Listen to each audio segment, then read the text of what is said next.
नमस्कार साथियों, आप सबका आपके अपने यूट्यूब चैनल रोज़गार जंक्शन पे स्वागत है। उम्मीद है आप सभी का स्वास्थ्य काफ़ी अच्छा होगा, आप काफ़ी अच्छे से तैयारियां कर रहे होंगे।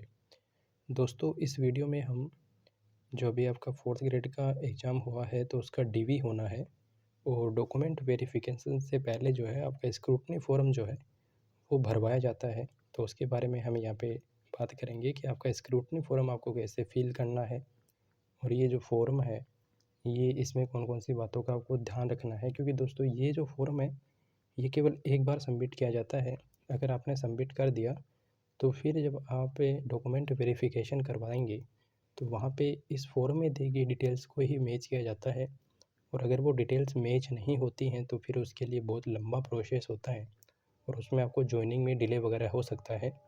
तो इसके लिए इस वीडियो को आपको अच्छे से ध्यान से देखना है। यहाँ पे हम बहुत सारी चीज़ें आपको समझाएँगे कि फ़ॉर्म में किस जगह पे क्या चीज़ आनी है।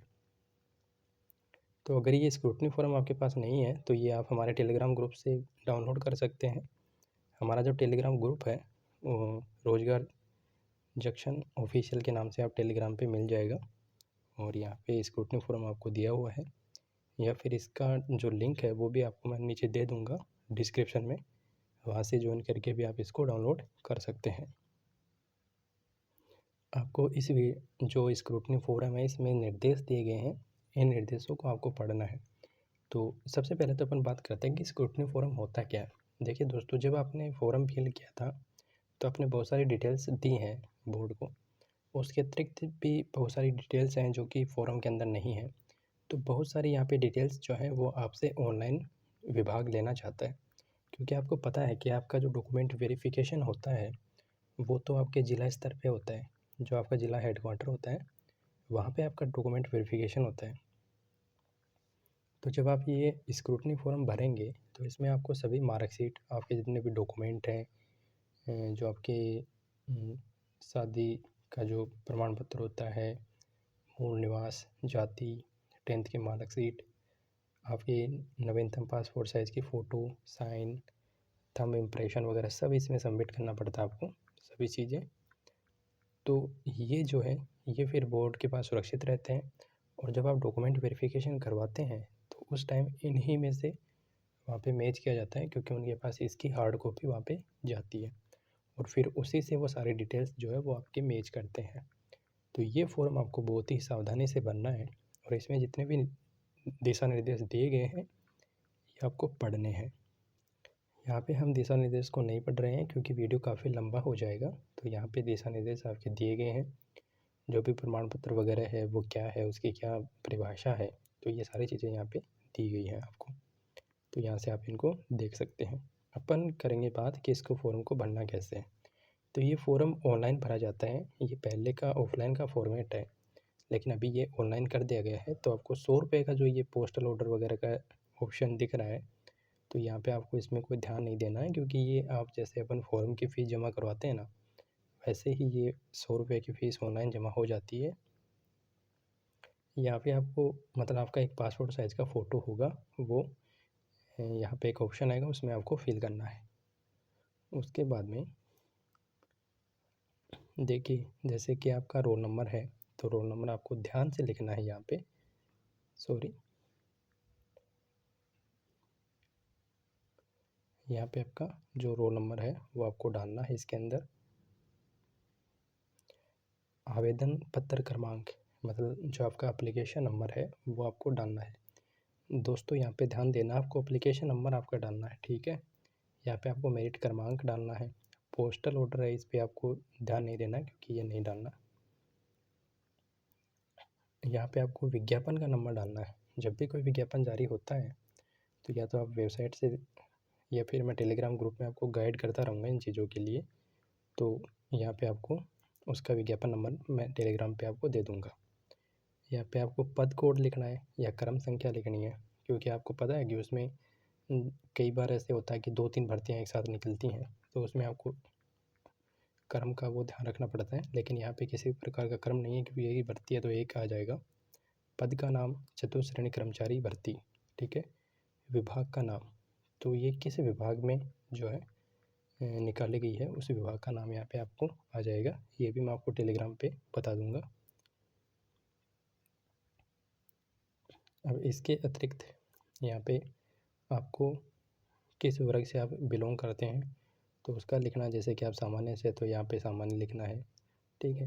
अगर आप आर्थिक रूप से कमज़ोर वर्ग से हैं तो यहाँ पे, ओबीसी से हैं तो यहाँ पे, अति पिछड़ा वर्ग से हैं तो यहाँ पे आपको टिक मार्क करना है, ठीक है। उसके अतिरिक्त मूल निवास व जन्म स्थान के बारे में आपको अपनी डिटेल शेयर करनी है। तो मूल निवास का जैसे कि राज्य राजस्थान, ज़िला आपका कौन सा है, जैसे ज़िला जयपुर हो गया, जयपुर के अंदर आपकी तहसील कौन सी है। अन्य टिप्पणियाँ, जन्म स्थान ये राज्य सेम रहेगा, ठीक है। ज़िला है, तहसील है, ये आपके उसके अकॉर्डिंग होंगी।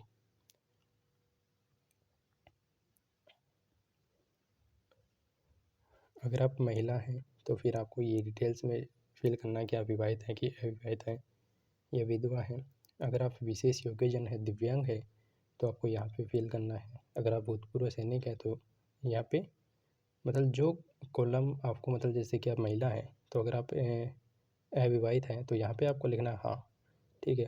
उसके अतिरिक्त जो भी बच रहा है उस पर आपको क्रॉस करना है, ठीक, ऐसे है। यानी खाली किसी को नहीं छोड़ना है, या तो आपको उसमें डिटेल देनी है या फिर क्रॉस करना है।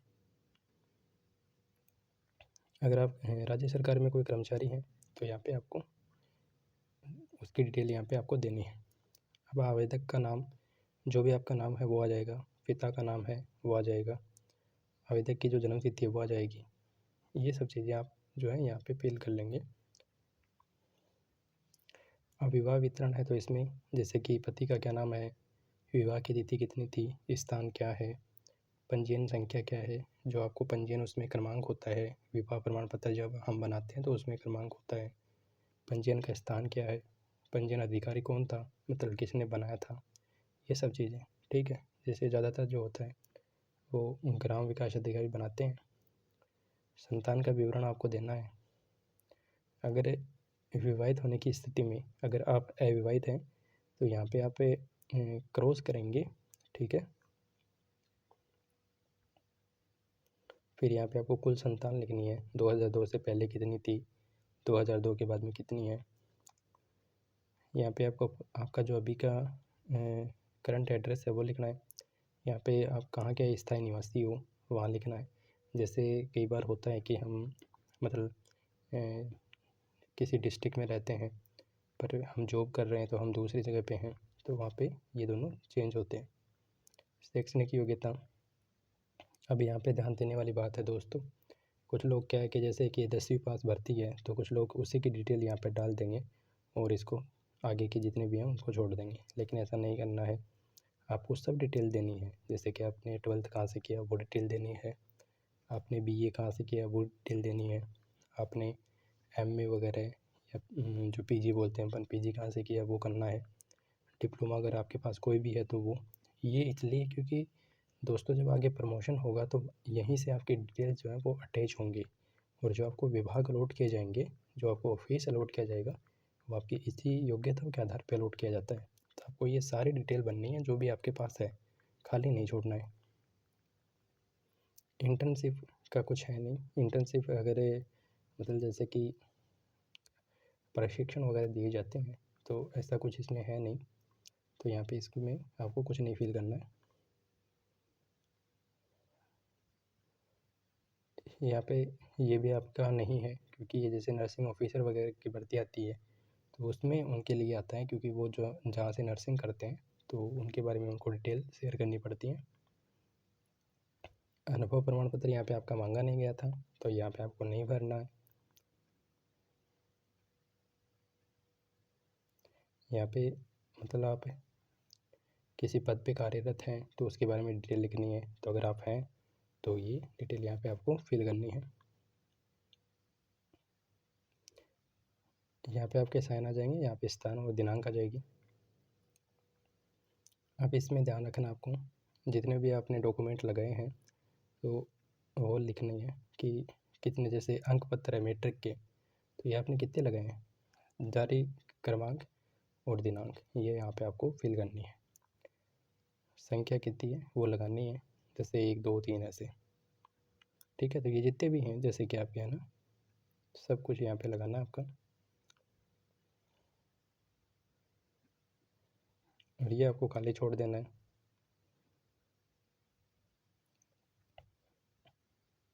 यहाँ पे आपको आवेदन करना है। यहाँ पे कोई भी राजपत्रित अधिकारी है उसके साइन हो जाएंगे।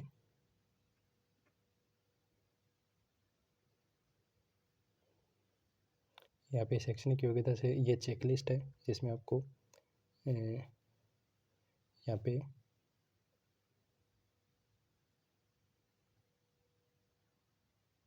ये विभाग के संबंधित है, ठीक है। यहाँ पे आपको कुछ भी फिल नहीं करना है।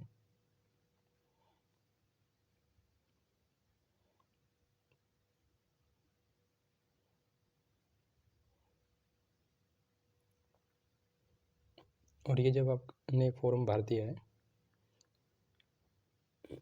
तो ये पुलिस डिपार्टमेंट के द्वारा जो है वो भरा जाता है। लेकिन ये अब आपको नहीं भरना है इसमें कुछ भी। आपको जो ऊपर था वो डिटेल्स आपके वहाँ पे फॉलो निकलेंगी स्क्रूटनी फॉर्म के अंदर, जब आप ऑनलाइन उसको भरेंगे तो उस टाइम तो वो सारी डिटेल्स वो आपको भरनी है। ये ऑफलाइन फॉर्मेट है जो कि जब आपका डॉक्यूमेंट वेरिफिकेशन होगा तो उनके पास इसकी हार्ड कॉपी होगी। तो कुछ डिटेल जो है वो आपसे उस टाइम फिल कर ली जाएंगी। जो जैसे कि पुलिस वेरिफिकेशन है, तो ये पुलिस वेरिफिकेशन आपके जो भी नज़दीकी थाना होता है उसमें उनके द्वारा ये भेजा जाता है और फिर वहाँ से ये फिल होके आता है, ठीक है। उम्मीद है ये वीडियो आपको काफ़ी अच्छा लगा होगा। और अगर आपके और भी सवाल हैं तो आप कमेंट कर सकते हैं, हमसे टेलीग्राम ग्रुप में जुड़ सकते हैं। जय हिंद, जय भारत, वंदे मातरम।